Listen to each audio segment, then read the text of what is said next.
আসসালামু আলাইকুম এভরিওয়ান, সবাই কেমন আছেন? আজকে নতুন একটা ভিডিও নিয়ে আবার আপনাদের মাঝে হাজির হলাম। আশা করি সবাই আমার ভিডিওটি দেখবেন।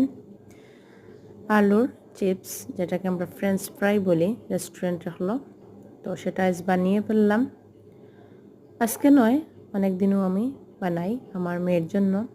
আমার দৈন মেয়ে তো এই ফ্রেঞ্চ ফ্রাই খাওয়ার জন্য অনেক পাগল।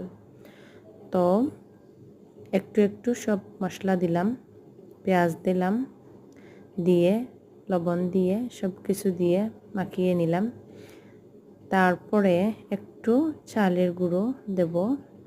চালের গুঁড়োটা দিলে সেই আলুর চিপসগুলা একটু মচমচে হয়, একটু বেশি মচমচে হয় আর কি। সেজন্যই চালের গুঁড়ো দেওয়া। কেউ চাইলে দিতে পারবেন, এটা যার যে ইচ্ছে, নয় না দিলে সমস্যা নেই। তো যাই হোক, সেটাকে সুন্দরভাবে মাখিয়ে নিলাম। মাখিয়ে নেওয়ার পর সেটাকে একটু সময় রেখে দেব। তারপরে আমরা চলে যাব ফ্রাই করার জন্য। তেল রেডি করলাম, তার মধ্যে দিয়ে আমার ছোটো মেয়ে তেলের শিশি নিয়ে চলে যাচ্ছে। তো তাই কাছ থেকে আনিয়া আবার তেল কড়াইয়ের মধ্যে দিচ্ছি।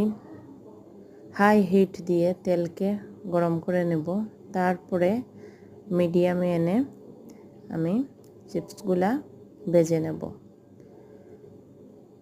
তো বন্ধুরা, আমার ভিডিওগুলো যদি আপনাদের কাছে ভালো লাগে তাহলে আমাকে সাপোর্ট করবেন, লাইক অ্যান্ড কমেন্ট করে আমার পাশে থাকবেন এবং আমাকে সাবস্ক্রাইব করতে ভুলবেন না। আপনাদের সুযোগ সুবিধা, আপনাদের সাহায্য, আপনাদের সাপোর্ট এগুলো না পেলে আমরা এগিয়ে যেতে পারবো না। নেক্সট টাইম আরও ভালো ভিডিও নিয়ে আসবো ইনশাল্লাহ। সবাই আমাকে সাপোর্ট করবেন। সবাই ভালো থাকেন, সুস্থ থাকেন।